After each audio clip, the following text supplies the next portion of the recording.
April velja za tisti tamuhasti mesec in tako kot nam je vreme zagodlo letošnjega malega travna, nam že dolgo ni.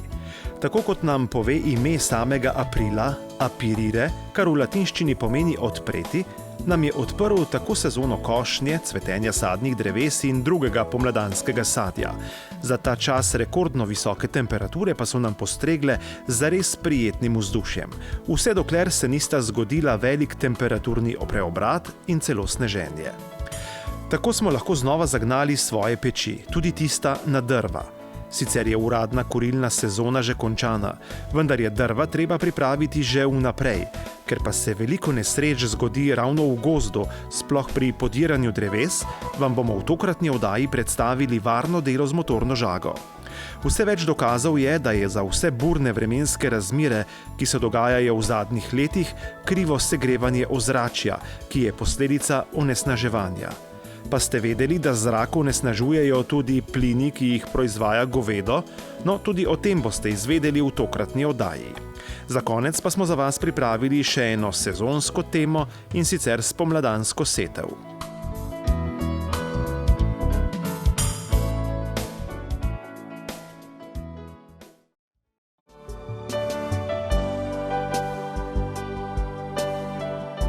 Jesen, zima in pomlad so najbolj priljubljen čas v letu za sečnjo in spravilo lesa, kar se tiče kmetij, verjetno zaradi samega časa, kajti takrat ni košnje.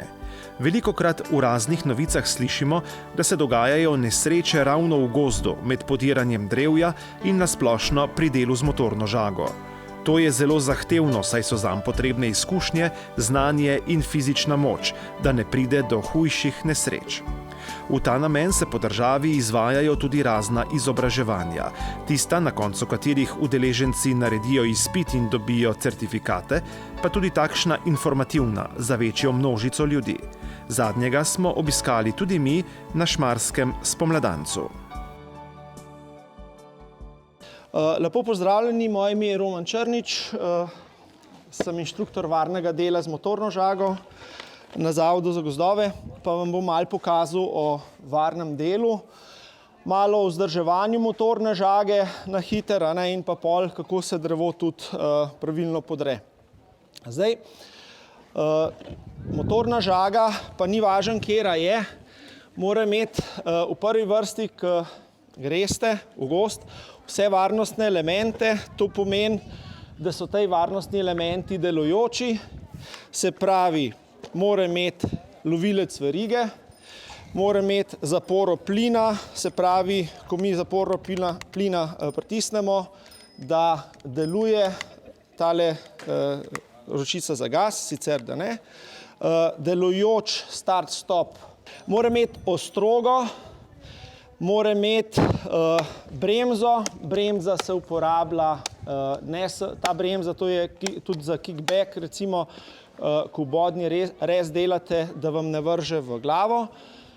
In pa bremzo uporabljamo tudi vsakič, ko se premikamo oziroma sežemo z desno roko v okolico verige, sprožimo bremzo. To boste videli tudi pol pri sami predstavitvi, kako to deluje, In pa ena najbolj pomembnih stvari, ko greste v gozd, je, da imate nabrušeno verigo. Zdaj, nabrušena veriga, večina date brusiti na servis tele verige. Samo brušenje ni težko, vse lažje je, zaradi tega, ker danes je tako, da imamo polno enih priprav. Jaz imam tukaj ene priprave, recimo, tukaj je, zdaj, da ne boste rekli, da delam reklamo za štil, ne delam reklamo za štil, ampak pač štil ima tole pripravo zelo fajn, Ta priprava je za ugotavljanje, kakšen korak verige imamo in seveda tistega, ki ne pozna, jaz vem, da ko sem se s tem začel ukvarjati, ko sem iz šole prišel, nisem ločil verig, kjer korak ima kakšna veriga, recimo ta veriga ima korak 3/8, ampak kako to vemo? Verige so med sabo zelo podobne, štil ima tako pripravo, ko damo to pripravo samo gor in če paše noter, glejte, paše direkt takole gor, vmes med zobe, pomeni, da je ta korak. Če damo kakšno drugo, lejte, ne gre vmes in točno vemo, potem, kjer korak, ko ugotovimo, kjer korak verige je, lahko vemo, kjero pilo uporabljamo. Zdaj, za pile imamo tukaj gor utore, skozi katero porinemo pilo in če ne gre noter, a ne na tem koraku, 325 oziroma 3/8, če gre noter, gledajte, tukaj je luft, ta je premajhna pila za tole ketno, a ne, mora biti ta prava pila, to je 4,5 pila, a ne, ta je za 325 korak. Zdaj, za samo brušenje, če doma bruste, je treba seveda motorko vpeti v primež. Fino je, da stojite v razkoraku in se postavite za brusiti in bruste samo stran od sebe. Posebej leve, posebej desne. Zdaj seveda, kakšen kot je brušenja, spet imamo ene šablonce, to je pač eni od pripomočkov, imamo 25-30 stopinjski kot, tukaj na teh šablončkah imamo smer, kamer pilimo, a ne, in seveda si jo naštimamo, zob porinemo do te mere, se pravi, nad to šablono in seveda ta šablona nas usmerja, kako pilimo. In lepo pilte, lahko pilte vodoravno, zakaj? Nek kot je, pod katerim bi mogli malo nagniti pilo, ampak tale veriga se itak do take mere nagiba. Zdaj, če niste samo pilo vajeni, imamo tukaj različne pripomočke, ta je tak malo cenejši pripomoček, a ne, ta nam preprečuje, da gre pila, da ne gre pregloboko v zob. Tukaj je pa en malo boljši pripomoček, tudi malo dražji. Ko postavimo pilo gor na zobe, imamo vodila, da ne gre pregloboko, hkrati nam pa brusi kot zoba in globino tega globinskega zoba nam zbrusi. Zdaj, zakaj je ta globinski zob pomemben? Pri motorki ta globinski zob mora biti vedno malo nižji od rezilca in če tej globinski zobje niso dovolj popiljeni, noče motorka žagati. Starejše motorne žage imajo LTH vijake in marsikdo od vas te LTH vijake tudi zelo radi šaufate, da bo bolj delana, ne. Teh vijakov načeloma se ne rihta. Prvo, kar morate narediti, je, da morate očistiti samo motorno žago, se pravi filtre. Filtre se spiha ali pa lahko očisti z mlačno vodo, milnico. Ja, milnico, da stopi olja, nikakor pa ne smete tega čistiti z tehle filtrov z benzinom ali pa z mešanico, zato ker mešanca ima olje, ko boste vi z benzinom tole očistili, se olje gor nabere na filter in filter še bolj nase oprime žaganje. Zdaj, če se filter močno rekel, da je umazan, da ga ne morete spucati, lahko filter vedno nov kupite. To ni ne vem kakšen denar. Je pa to predpogoj, da motorna žaga dobro žaga. In pa seveda motorko je treba vedno spihati. To so, rekel, te osnovne stvari, preden se sploh lotimo žagati. Kakšna je primerna oprema za delo v gozdu? Glejte, jaz sem oblečen v primerno opremo. Se pravi, rokavice, čelada z glušniki, protivrezne hlače, jakna.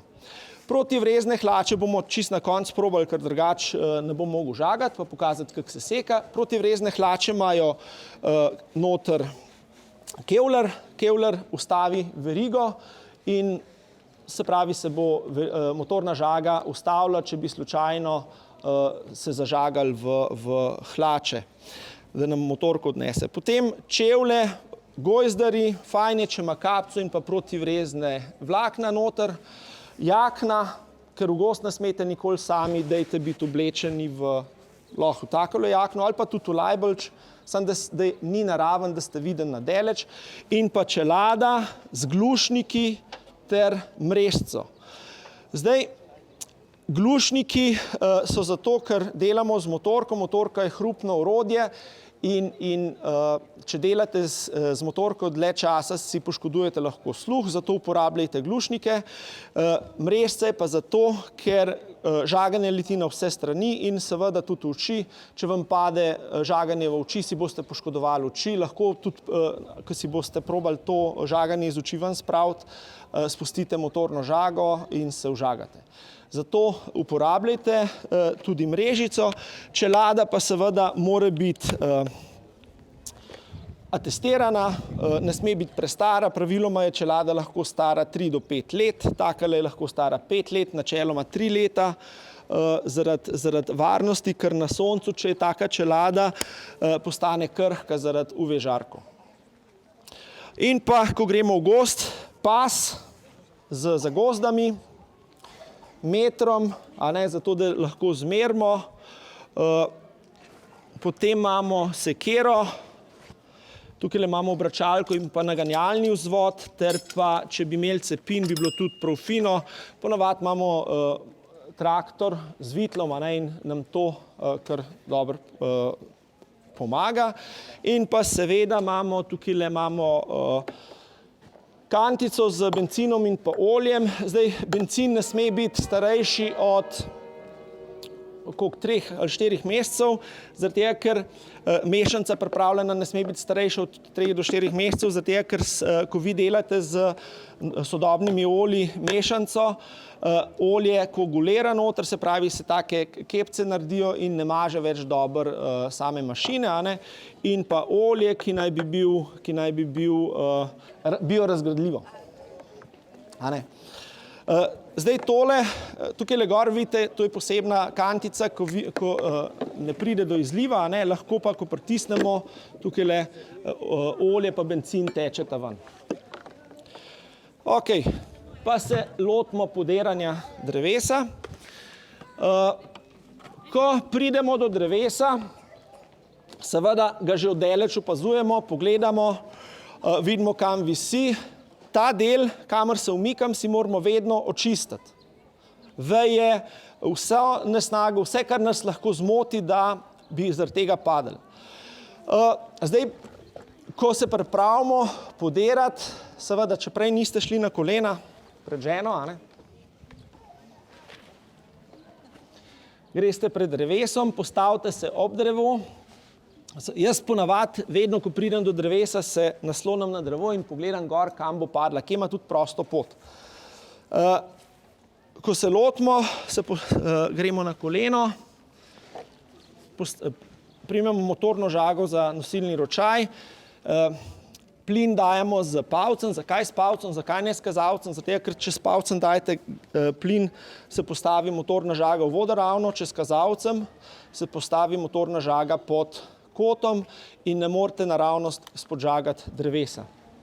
Se pravi, greste na koleno in zažagate. Zdaj, predno se pa lote spodžagovanja, morate vedeti določena pravila. To je globina zaseka, debelina ščetine in pa vse ostale razmerja. No in vedno se seka drevo, globina zaseka se vedno naredi 1/6 do 1/3 premera. Zdaj, kamor podiramo, vedno pogledamo, da se nihče ne nahaja in zavpijemo: pazi, podiram! Pravilno vžiganje motorne žage. Motorna žaga mora biti vpeta v 3 točkah, se pravi, ali je na tleh, damo nogo notri, primemo za ročaj, se pravi 1 točka, 2 točka, 3 točka, potegnemo. Meni najljubše je vžiganje motorne žage, se pravi 1 točka, 2 točka, 3 točka in pa bremza mora biti sprožena.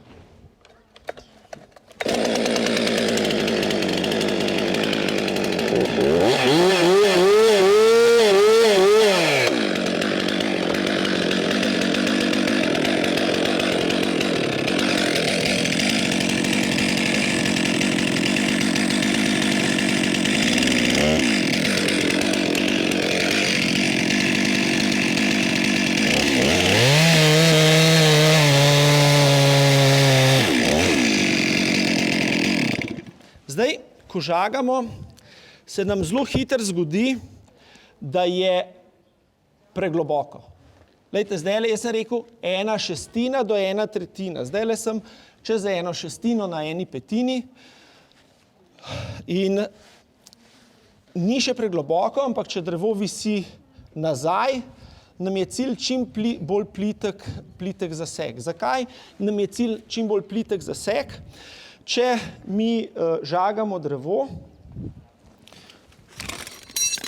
če bom jaz tukaj tole malo zimproviziral, se pravi, če mi žagamo drevo, smo naredili zaseg, takole naredimo zaseg, mora biti ščetina, tukaj je ščetina, če damo kajlo noter, če je tukaj 1/6, če drevo visi nazaj, imamo tukaj ročico.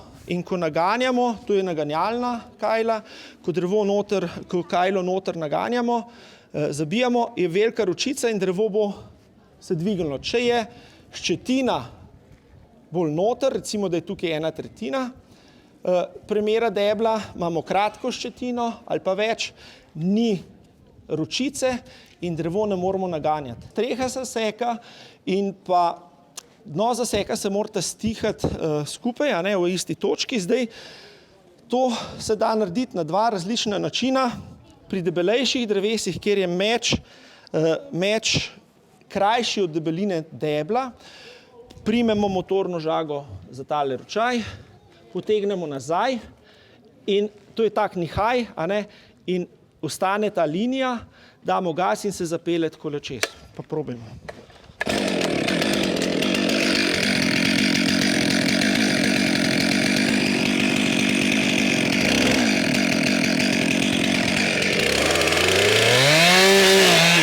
In gremo samo navzdol. Drugi način pa je pri tanjših drevesih, a ne, da damo v gozdu je polhan enih vejc. Jaz tukaj kakšno vejco, da bo suho. Polhan enih vejc imamo v gozdu in lahko v gozdu damo takole vejce v dno zaseka. Glejte, tukajle. In seveda potem je to veliko lažje zadeti. Zakaj? Ker se postavimo z motorno žago naprej in poravnamo ravnino meča s palčkom. A ne? Takole poravnaš s palčkom in greš samo vzporedno navzdol.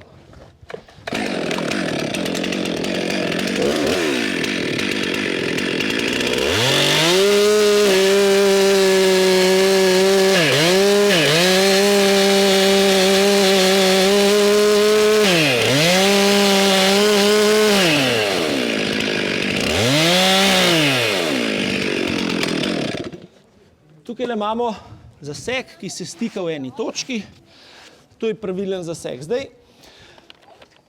mi smo sicer zaseg naredili, ampak to še nič ne pomeni. Ne? To pomeni samo, da je zaseg narejen, ne vemo je točno. Kako preverimo, če je zaseg točen? Vedno se postavimo ob drevo, se naslonimo, damo isti prst v stičišče, stegnemo roke, gledamo v tla, postavimo pred sebe in pogledamo. Vedno gledamo v tla. Zakaj? Ker če gledamo, kam bi radi zadeli, bomo vedno zadeli kaj, kamor hočemo. A ne, ker vedno boš dal pred sabo, če imaš pa v tla, če gledaš, boš pa šele pol, ko pogledaš, vidiš točno linijo. Da na to ne pozabite, koliko je širina ščetine, si je pa lepo, da si jo označite. Zdaj mi bomo označili, tako da boste videli, kako je najlepše si to označiti.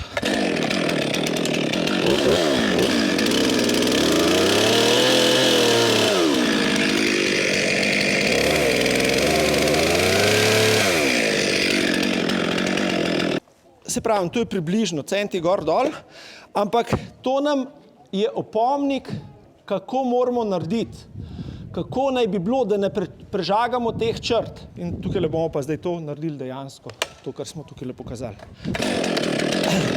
Pazi!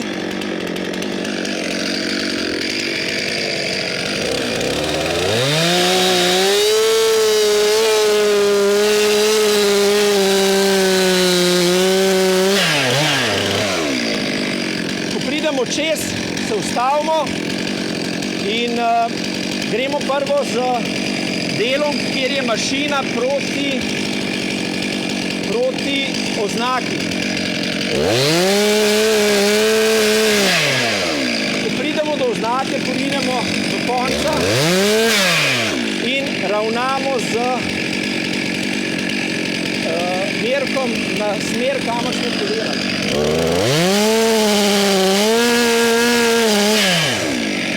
Malo pogolfov. Še vidimo.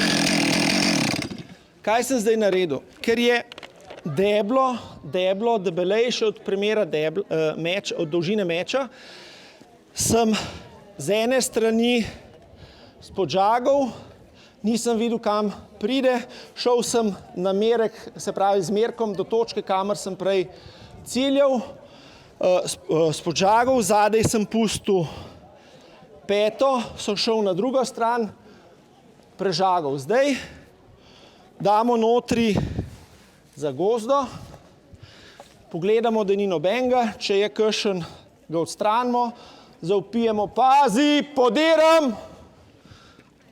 damo kajlo noter, ta kajla je bolj kot ne varovalka in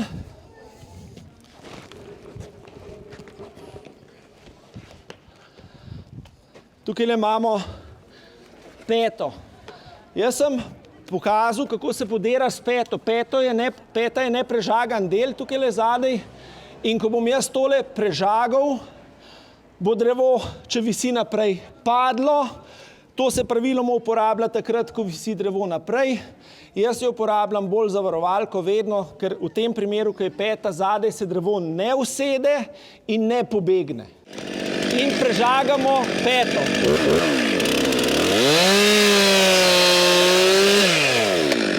In se umaknemo in spremljamo, da drevo pada. Če ni padlo, lahko naganjamo naprej z kajlem. To je pravilen način podiranja in pa varen način podiranja. Seveda, vedeti pa morate vedno, kaj delate.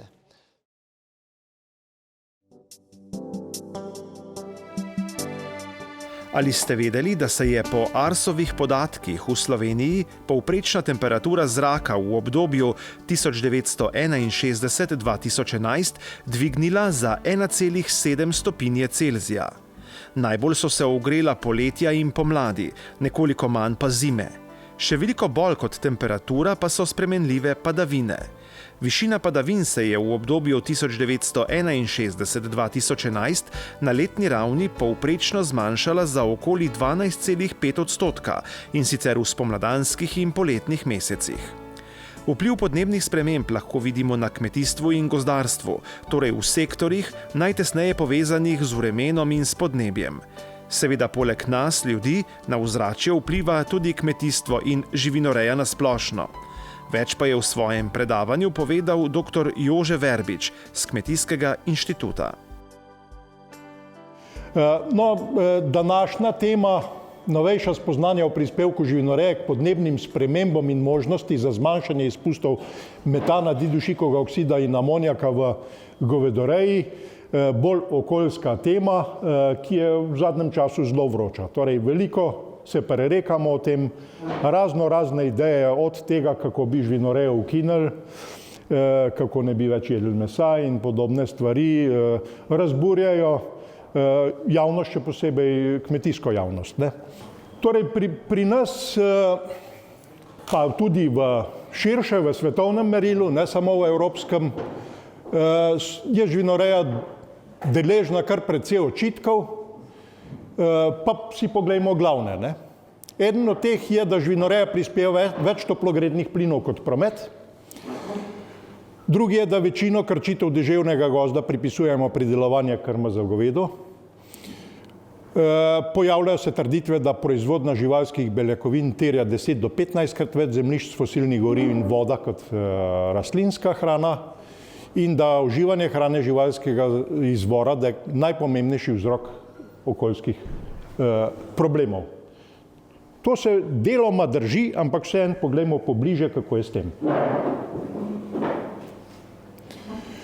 Torej, glede prometa, odvisno je, na koga to naslavljaš. Torej, seveda v svetovnem merilu imamo živinoreje veliko, prometa pa malo. Ampak, če gledamo malo ožje, kako je s tem v Sloveniji, torej leta 1986, od takrat imamo točne podatke o emisijah toplogrednih plinov, sta bila kmetijstvo in promet skupaj, tukaj s to zeleno črto spodje predstavljena samo živinoreja, se pravi še dodatnih nekaj odstotkov kmetijstvu pa bi bili v letu 1986 skupaj.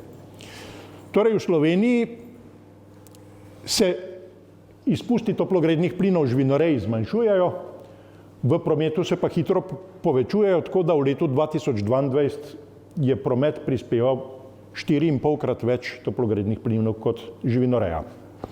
Naslednje vprašanje, večina krčitev deževnega gozda pripisujemo pridelovanju krme za govedo. Torej res je, tudi Slovenci uvažamo sojo iz Južne Amerike,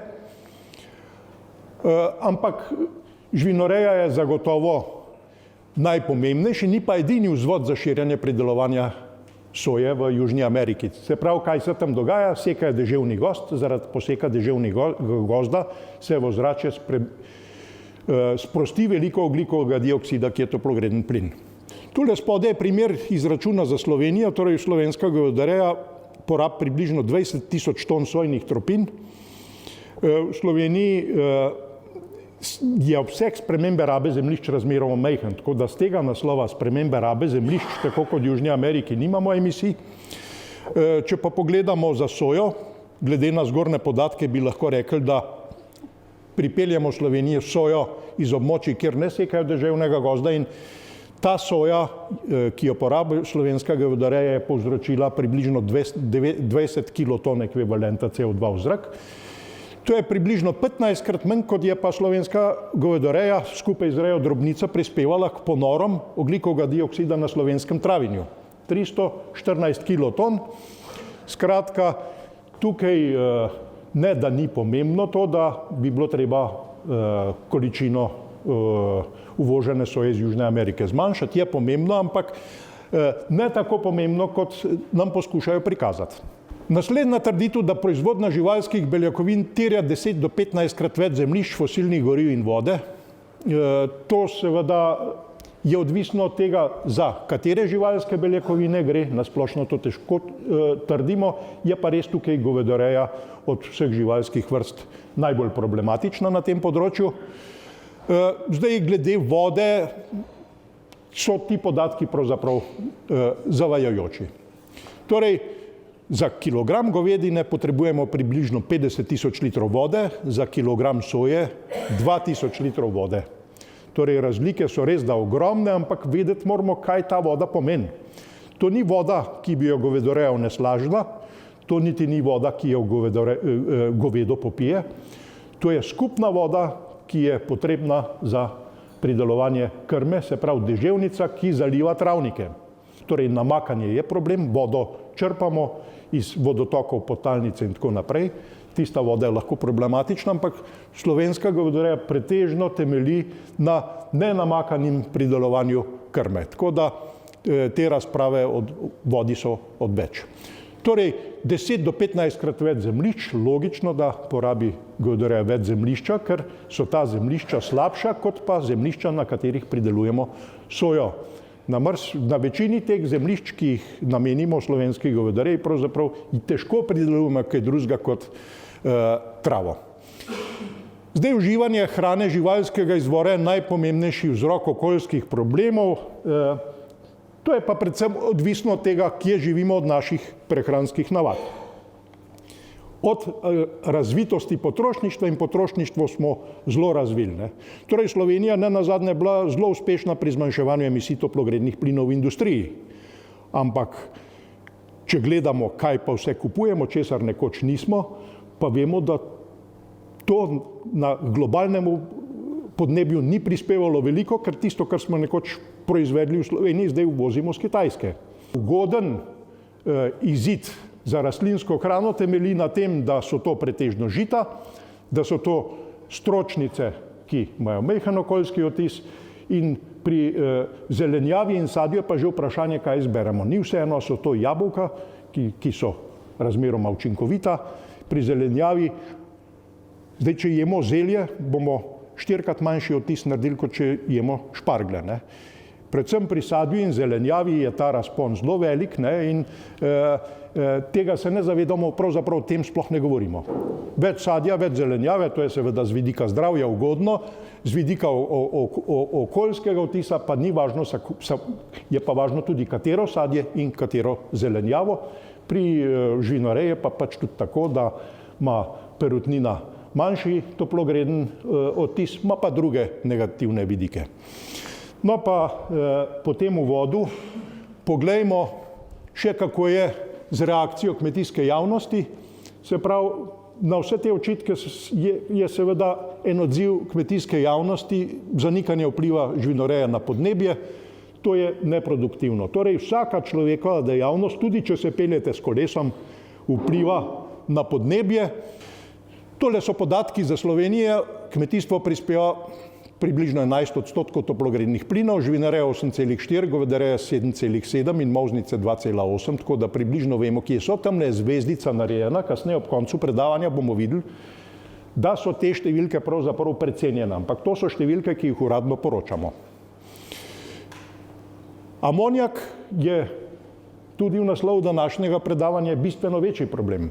Kmetijstvo prispeva 97% vseh emisij amonijaka, živinoreja polovico, govedoreja 32%, molznice 12%, s tem, da amonijak, ki gre pri rabi, ki se sprosti pri rabi živinskih gnojil, ga v resnici pripisujemo rastlinski pridelavi, smo pa živinorejci tisti, ki ga lahko zmanjšamo. Torej, zdaj o amonijaku vemo manj, amonijak spreminja naravne ekosisteme in amonijak je tudi predhodnik drobnih prašnih delcev, ki vplivajo na naša dihala, tako da amonijak je, lahko bi rekel, za živinorejo bolj resen problem kot pa toplogredni plini. Z amonijakom se bomo dlje ukvarjali, kot se bomo ukvarjali s toplogrednimi plini.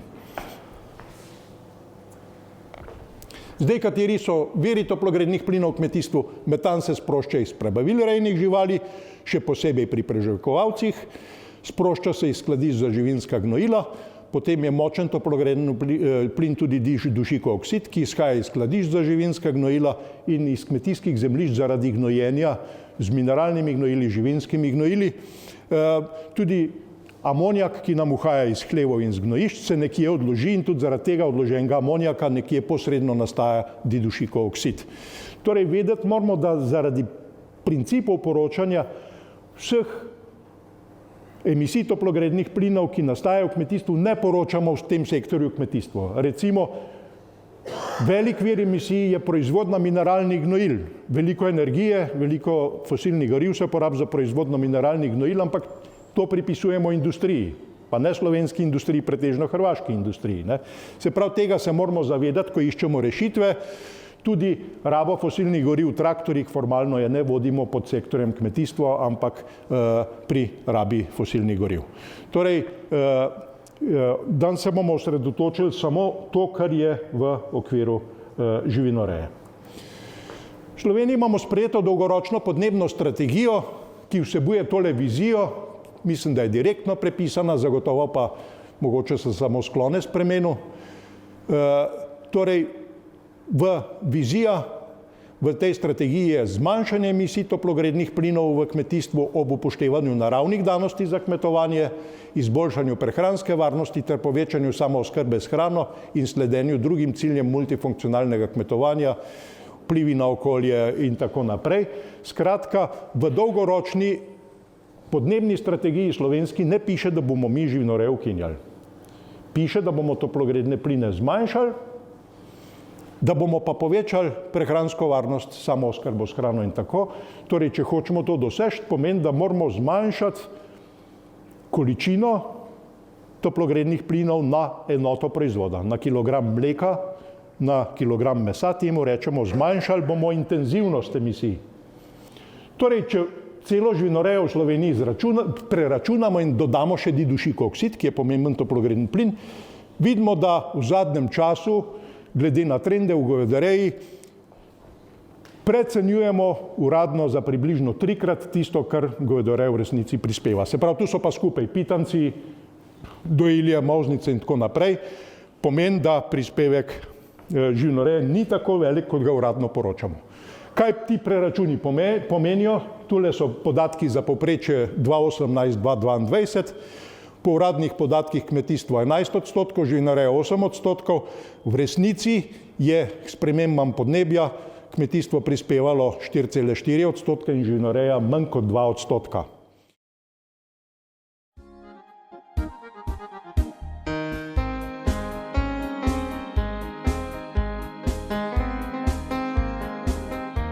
Mesec april je že za nami. Prihaja maj in oba meseca sta za vse ljubitelje vrtnarjenja in poljedelstva še kako pestra, saj potekajo prva dela v povezavi z zemljo in hkrati ključna, če želimo imeti dober in bogat pridelek. V kmetijski zadrugi iz Lake so tako za vas izbrali koristne podatke in nasvete glede spomladanske setve, semen, semenskega krompirja, pa tudi o zatiranju plevela in bolezni.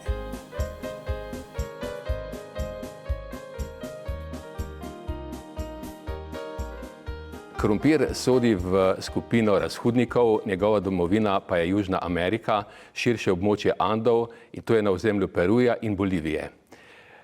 Krompir je prišel v Evropo po odkritju Amerike, to je bilo v drugi polovici 15. stoletja. Evropejci pa krompirja niso marali, zato so se njegovemu uživanju dolgo časa upirali in rastlino gojili kvečjemu kot okrasno. Spremembo v mišljenju pa je prinesla vojna in z njo povezana tudi lakota. V Sloveniji sodi krompir še danes med pomembnejše poljščine, gojimo ga na prostem, v vrtovih, na gredicah, pa tudi na njivah kot tržno poljščino. Krompir je za gojenje, kar se tiče temperatur, dokaj nezahteven. Najbolje pa uspeva v zmernem podnebju ob zmerni preskrbi z vodo, saj je občutljiv na sušo, v rasti potrebuje rahla in vlažna tla, dobro pognojena z organskimi gnojili. Zaradi bolezni in škodljivcev je pri gnojenju potrebno kolobarjanje, priporočljiv je 4-letni ali večletni kolobar. Gomolj krompirja pokriva kožica, ki je lahko rdeča ali svetlo-rjava. V notranjosti je meso belo, svetlo-rumene ali pa izrazito rumene barve. Nekateri porabniki prisegajo na belomesnate sorte krompirja, kar je pa velikokrat samo neka kaprica, ker so rumenomesnate oziroma svetlo-rumene mesnate sorte krompirja prav tako dobre, po mnenju nekaterih celo bolj okusne in rabijo manj kuharskih dodatkov. Po lastnostih, ki jih imajo olupljeni in kuhani gomolji, razvrstimo sorte v 4 uporabne skupine. Prva skupina je tip A. Tukaj so čvrsti gomolji, ki se ne razkuhajo, po kuhanju ostane meso čvrsto, uporabljajo se za solate in pečenje. V tipu B so gomolji, ki so precej čvrsti, srednje čvrsto in drobnozrnato strukturo mesa, primerni so za raznovrstno uporabo, predvsem kuhanje, cvrtje in praženje. Tip C velja za precej moknat krompir z veliko škroba. Nekatere sorte se v vreli vodi razkuhajo in razpadejo, meso je suho, dokaj grobozrnate strukture, odličen je za pripravo pireja, kroketov, svaljkov, cmokov. Tip D krompirja je primeren za predelavo v škrob, ki se zelo razkuha. Meso je izrazito moknato in suho. V Sloveniji ga v glavnem ne pridelujemo. Poznamo še tip A, B in BC. To sta vmesna tipa, kjer ima krompir lastnosti osnovnih tipov. Ko govorimo o sajenju krompirja, je pomembno, da s sajenjem spomladi ne prehitevamo. Sadimo ga le v dovolj toplo zemljo, ki ima temperaturo nad 8 stopinj, nekje med 8 in 10 stopinj Celzija. Prej ga sadimo le, če prej pokrijemo zemljo z agrokopreno. Ta nam preprečuje, da bi se po noči zemlja prehitro ohlajala. S tem pridobimo na temperaturi. Zemljo pokrijemo že kakšen teden ali pa več pred sajenjem, potem odkrijemo, krompir posadimo in ga nazaj pokrijemo. S tem pridobimo par stopinj pri temperaturi zemlje, krompir bolj hitro odžene, prej sklije, kar je zelo pomembno v boju proti boleznim in tudi škodljivcem. Kakovostno seme je zdravo, sortno čisto, primerne debeline in fiziološke starosti. To nam zagotavlja rastlinski potni list, ki je uradna etiketa, s katero je opremljeno vsako pakiranje semenskega krompirja, in ta nam zagotavlja, da je bilo seme pridelano pod nadzorom kontrolne službe v skladu s predpisano tehnologijo predelovanja semenskega krompirja. Na rastlinskem potnem listu oziroma etiketi morajo biti natisnjeni vsi naslednji podatki: ime, sorta, kalibraža, semenska kategorija in stopnja, količina semena v pakiranju, datum pakiranja, država izvora, številka pridelovalca. Uradna služba za potrjevanje mora biti vedno navedena oziroma ta uradna služba tudi izda to etiketo. Na etiketi so lahko oziroma RPL-ju so lahko še tudi kakšni drugi podatki, ampak ti niso nujno potrebni. Že barva etikete nam pove, za katero kategorijo semena gre. Modra pomeni certificirano seme, bela pomeni osnovno seme, RPL za predosnovno seme je bel z vijoličasto diagonalno črto. S sivo je označeno nedodelano seme, oranžno-rjava barva RPL-ja oziroma etikete pa kaže, da gre za seme, ki izjemoma odstopa od ene od zahtev za izdajo RPL-ja. Krompir kot rastlina rabi zelo humusno bogato zemljo, zato mu gnojimo tudi s hlevskim gnojem oziroma briketi. Ni pa prav oziroma ni dobro, da ga gnojimo tik pred setvijo. Zelo pomembno je in zelo ugodno je, če zemljo lahko pognojimo jeseni, jo preorjemo tako, da gnoj že skozi zimo v zemlji do neke mere razpade. Pri setvi pazimo predvsem na globino, medvrstno razdaljo in razdaljo v vrsti.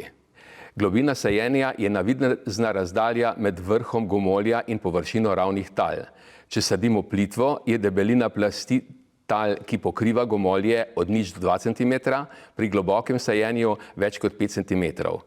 Na vsak način moramo paziti, če pri sajenju debelejših frakcij, te so lahko bolje prenašajo globjo setev, drobne frakcije je treba saditi bolj na plitvo.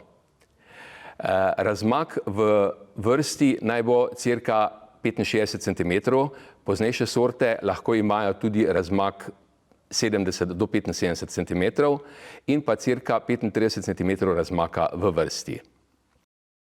Pri predelovanju krompirja je treba biti pozoren tudi na varstvo pred pleveli.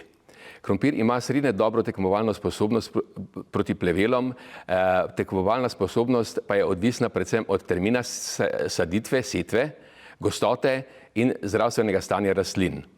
V naših krompiriščih prevladujejo predvsem pleveli, kot so ščiri, metlika, rogovilček, dresni, plezajoča lakota, različne kamilice, vijolice, zebrasti osed, slak, oskolistna pirnica, kostreba, srakonija, divji sirek, muhviči in srakopirec.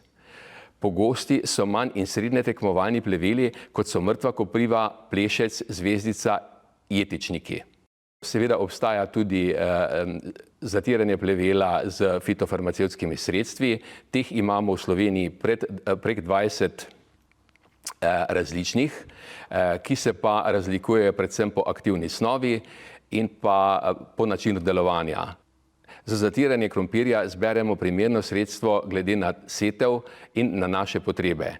Povedati je treba, da je za uporabo fitofarmacevtskih sredstev potrebno znanje iz fitomedicine.